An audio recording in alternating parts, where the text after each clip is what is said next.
ভাই যে রেস্টুরেন্টের খাবারগুলোর কথা বলছিলেন, তো এগুলো আপনারা কিভাবে সিলেক্ট করেন যে 4টা খাবার আগে থেকে পছন্দ করা থাকে, এখান থেকে 2টা খাবো, বা আগে থেকে টেস্ট করে তারপরে ডিসাইড করেন যে এটা নিয়ে ভিডিও বানাবো, কিভাবে সিলেক্ট করেন? এটার জন্য আসলে একটু R&D প্রসেসটা একটু ভালো করে করতে হয় এবং এটার জন্য আসলে সময় দিতে হয়। মানে এইটা আমরা একটু খেয়াল রাখি, কয়েকটা সোর্সের মাধ্যমে আমরা আসলে এই খবরটা পাই যে আসলে কোথায় যাওয়া উচিত, কীভাবে যাওয়া উচিত, এটা ডিসাইড করতে পারি যখন ধরেন নিজেরা একটা রিসার্চ করি। যেমন আমাদের টার্গেট থাকে যে এবারের রমজানে আমরা ধরেন 3টা সেহরি শো আমরা কভার করব, 5টা বা 6টা ইফতার শো, একটা টার্গেট।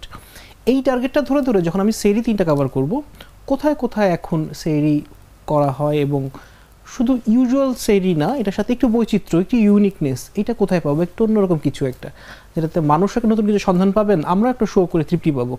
এই ধরনের জিনিসগুলো আমরা যেমন খুঁজি। আবার একটা জিনিস আমরা করি যে সোশ্যাল মিডিয়াতে খুব ভালো করে চোখ রাখা, যে কোন জিনিসটা নিয়ে আসলে মানুষ এখন খেতে যাচ্ছে, তাদের ঝোঁকটা কোন দিকে। এবং একই সাথে একটা জিনিস আমাদের জন্য বড় পাওনা, সেটা হচ্ছে কি যে মানুষ নিজেরাই খুব উৎসাহী হয়ে আমাদেরকে তথ্যগুলো দেন যে ভাই আপনি এটা ট্রাই করেন না, এটা খেয়ে দেখেন, এটা একেবারে অন্যরকম টেস্ট। বা দুধের সব গুণাগুণ নিয়ে 3টি মজাদার সারে প্রাণ লাচিয়ে আছে আপনাকে আরাম দিতে। আপনি যে শোটা করলেন বা যেটার কথা বলছিলেন, ওই যে এই খাবারটা আপনি পান না, এটা এখানে আছে, এখানে আপনি ট্রাই করেন।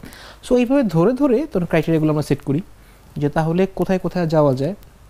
কিছু কিছু জায়গাতে আমরা চেষ্টা করি, বেশিরভাগ জায়গাতে আমরা চেষ্টা করি যে কোনো কিছু না জানিয়েই তাদের চলে যাওয়া, গিয়ে তাদেরকে বলা যে আমরা আসলে আজকে আপনার রেস্টুরেন্টে আসছি বা আপনার শপে আসছি, আমরা আজকে আপনার খাবারটা টেস্ট করব বা আমরা খাবো, আমরা আমাদের মতো করে খাবো, সেটা যেটা যেটা মনে হয় সেটা আমরা ক্যামেরা তুলে ধরবো। যে রেস্টুরেন্টে যাচ্ছেন তার কি ফ্রিতে খাওয়াচ্ছে? এটা ডিপেন্ড করে দুই রকম।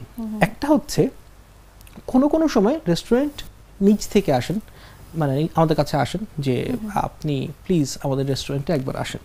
আমরা একটু কিছু ক্রাইটেরিয়া যাচাই করি যে আমরা কেন যাব ওখানে, কি নতুনত্ব আমরা এই শোতে নিয়ে আসতে পারবো, বা কোনো ইউনিক খাবার তারা প্রোভাইড করছেন কিনা। বা অনেকে দেখা যাচ্ছে যে খাবারটা ইউজুয়াল কিন্তু কোনো একটা থিম নিয়ে আসেন যেটা খুব ইন্টারেস্টিং। এই ক্রাইটেরিয়াতে যখন আমরা চিন্তা করে যখন মেলাতে পারি যে না ফাইন, তাদের রেস্টুরেন্টটা আমরা কভার করতে পারি, তো তখন আমরা তাদেরকে বলি যে ঠিক আছে, আপনারা বলছেন, থ্যাংক ইউ ভেরি মাচ, আমরা আসছি। আমরা সবসময় চেষ্টা করি পেমেন্ট করে খাবার, কিন্তু কিছু কিছু ক্ষেত্রে দেখা যাচ্ছে যখন ইনভাইটেশন ব্যাপারটা আসে, রেস্টুরেন্টের ওনার যখন আমি পেমেন্ট করতে যাই, কয়েকবার দেখা যাচ্ছে খুব আহত হন যে আপনাকে আমি ইনভাইট করেছি, হ্যাঁ। তখন আমরা একটা জিনিস বলার চেষ্টা করি যে আমরা আজকে আপনি রিভিউ করতে আসছি, আসলে আপনার ইনভাইটেশনে আমরা ঠিক মেহমানের মধ্যে খেয়ে চলে যাচ্ছি তা না, আপনার খাবার ভালো মন্দ সব কিছু আমরা বলছি, হ্যাঁ। সো আমাদেরকে প্লিজ এই স্বাধীনতাটা দেন, আমরা আজকে পেমেন্ট করে আপনার মতো করে খাবো। দুধের সব গুণাগুণ নিয়ে 3টি মজাদার সারে প্রাণ লাচিয়ে আছে আপনাকে আরাম দিতে।